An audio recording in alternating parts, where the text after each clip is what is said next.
मार्च महिन्यातच नाशिकचे तापमान 33 ते 35 अंशावर पोहोचले। त्यामुळे प्रचंड उष्णता जाणवू लागले। त्यातच यंदा दुष्काळाचे सावट असल्याने प्रामुख्याने मालेगाव, येवला व नांदगाव या तालुक्यांमध्ये उष्माघाताची लाट येण्याची शक्यता वर्तवली जाते। उन्हाचा पारा वाढत असल्याने उष्माघात होऊ नये यासाठी आरोग्य विभाग सरसावला असून जिल्ह्यातील विविध आरोग्य केंद्रांमध्ये उष्माघात कक्ष कार्यान्वित करण्यात आले। नागरिकांनो, उन्हात जाण्याचे टाळा। उष्माघाताचे काही लक्षण दिसत असल्यास आरोग्य विभागाशी संपर्क करा, असे आवाहन आरोग्य विभागाकडून करण्यात आले।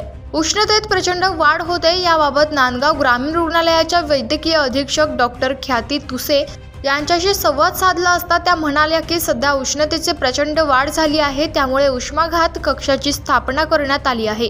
ऊन वाढल्यामुळे उष्माघाताची लक्षणे नागरिकांमध्ये आढळू शकतात।